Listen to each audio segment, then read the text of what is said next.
COVID-19 cases are on the rise in many of our communities, so as we have for 150 years, our CHRISTUS family has pulled together to respond. We've shared ideas, we've shared supplies, we've even shared staff, but we can't stop now. We have to work together to keep ourselves and our coworkers, patients, and communities safe on-site and online. You can protect yourself and others at work by following good hand hygiene practices, wearing proper PPE, and don and doff it appropriately. Unless you're eating or in a closed space by yourself, wear your mask at all times when in your CHRISTUS facility. If your mask is off, like when you are eating, make sure there is 6 feet of distance between you and others. This means that shared meals like potlucks and birthday celebrations at work should be skipped for now. Unless you are masked, ensure there is 6 feet of space between you and others in break rooms, meeting rooms, and other common areas. Even then, wearing a mask in enclosed spaces is recommended. All meetings that can be held virtually should be. If you have to have an in-person meeting, make sure it's small, short, and participants follow social distancing and masking rules. Routinely clean and disinfect workstations and any shared surfaces, and don't come to work when you are sick. It's not enough to stay safe on site at work, though. In communities where active transmissions are occurring rapidly, you can stay healthy and avoid catching or transmitting the virus to your family and others by following many of the same guidelines. Follow good hand hygiene practices, wear your mask, keep 6 feet of distance between you and others not living in your home. Understand that close contact or sharing food with those not living with you increases your risk of contracting COVID-19. Stay at home if you are sick. Just like COVID-19 infects our communities, bad information infects our online spaces. So let's make sure we stay safe online by not sharing protected health or other confidential information.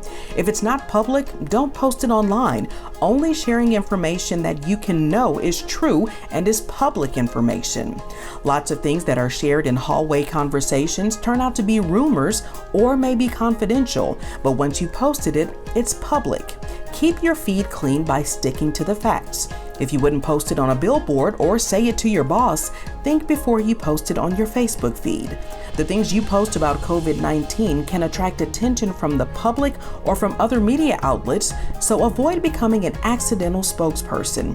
Remember that you're a trusted resource because you work for CHRISTUS. What you share may carry more weight with your friends and connections, so think before you post. Our CHRISTUS associates are working so hard to support our patients, our communities, and each other during the COVID-19 pandemic. From registration to dietary to our frontline staff, we see how much you are giving to those who need you. So we're pitching in as well. As one CHRISTUS, we are working to support you by ensuring we have enough PPE for our associates around the globe, updating our HR policies to meet the needs of those with more work than usual and those with less, monitoring local conditions as well as international best practices to make sure we're responding appropriately to what's happening in our backyards using the latest cutting-edge information. Using that info to provide COVID-safe care, from screening anyone who comes through our facilities to limiting visitors to requiring universal masking. Working to provide more testing, including antibody tests for associates and patients, and enhancing the capabilities of our on-site laboratories. Providing mental health support and spiritual care in more ways, virtually and in person, for our associates, patients, and their families. Sharing between ministries. If one facility needs resources, from supplies to staff, we find a way to meet those needs. While it may look different for each person, COVID-19 continues to affect us all, from the way we work to how we interact with our friends and loved ones. At times like these, the importance of the care we provide to our communities could not be clearer, and their need for a healthcare system that exists solely to extend the healing ministry of Jesus Christ has never been stronger. We'll get through COVID-19, and we'll do it together to build a healthier tomorrow.